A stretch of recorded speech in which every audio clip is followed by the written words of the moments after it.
You see it work. These things work over and over and over again. And it's like every time you surrender to something that might not make sense the first few times, you think about it, then you reason it through and it starts to make sense. Then you surrender to it and you experience the truth. Welcome back, y'all. Reason first, surrender second.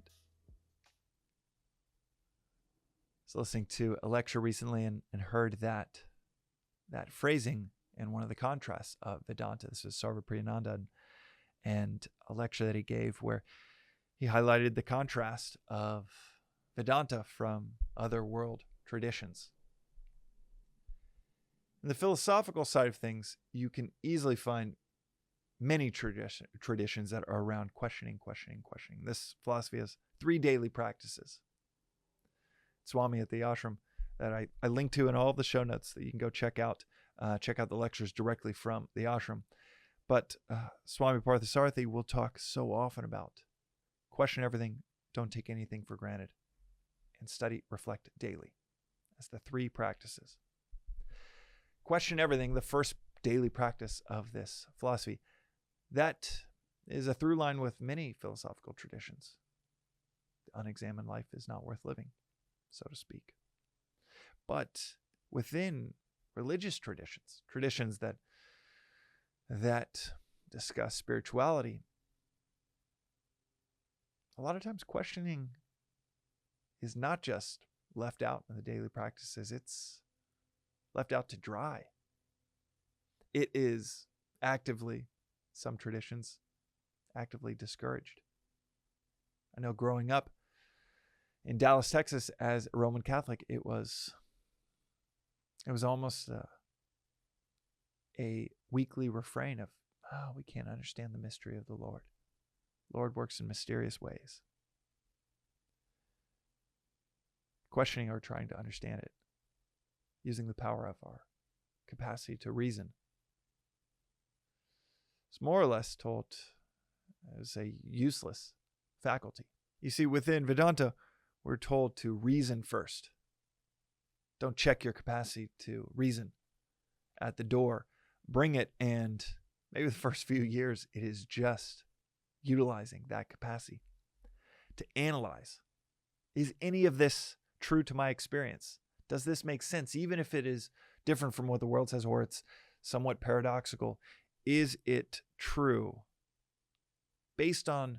Solely based on this is the second practice. Don't take anything for granted. Part of that is don't take anything for granted that you think might be tragic or tough or discomfort or uncomfortable or suffering. Don't take it for granted, because it might be the cracks that lead to light coming through. It might be beautiful in the end. That's part of don't take anything for granted. The other part is don't take it for granted in terms of just, someone I trust said it, so I'm going to take it as gospel.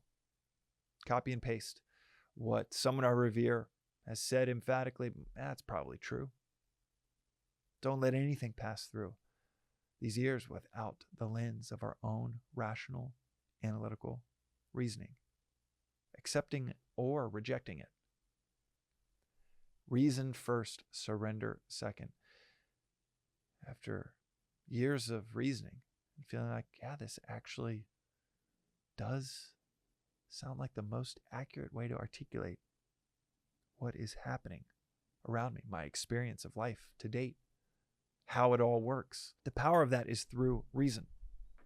Then maybe you get to a place where you say, okay, these really high order principles, that they don't sound like they're going to work, but maybe I'll kick the tires and try it out. One that brought up recently, surrender to a duty-bound existence, and immediate peace follows.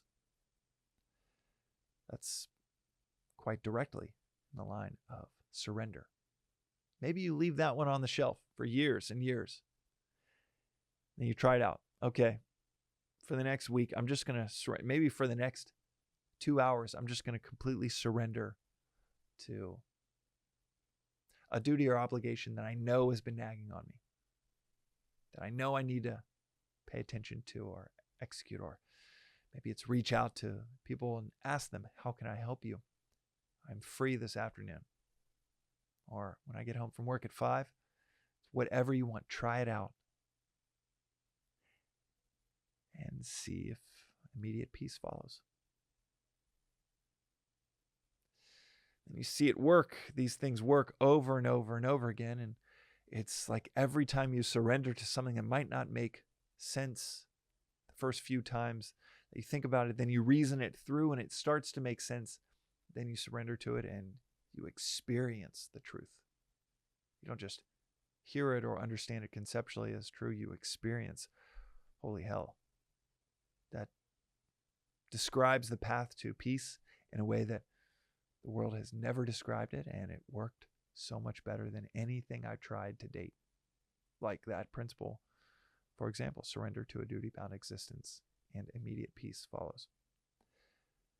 So you take the power of reason, a capacity that we're given that is not meant to be checked at the door, and then you surrender. But this is in contrast to so many traditions, again, especially when it comes to spiritual aspect of life. So many traditions where it's the opposite. Surrender and then try to reason. Surrender and then try to make sense of it.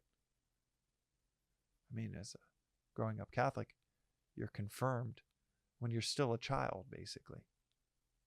Profess your faith in the Roman Catholic Church, and then you try to make sense of it in your adolescence and your young adulthood.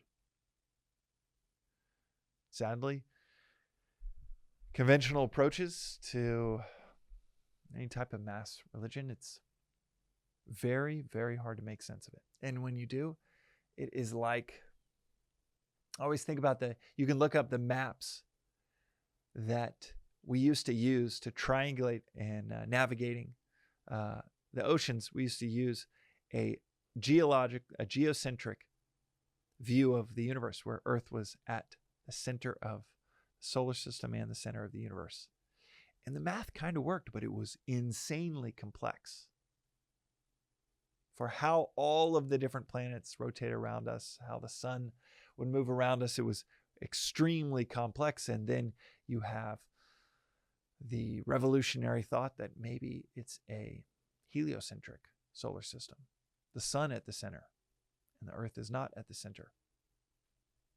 And you have these maritime navigators that were just like, look, we're not trying to make some, because it had pretty big theological implications. Like, we're not trying to make some theological point.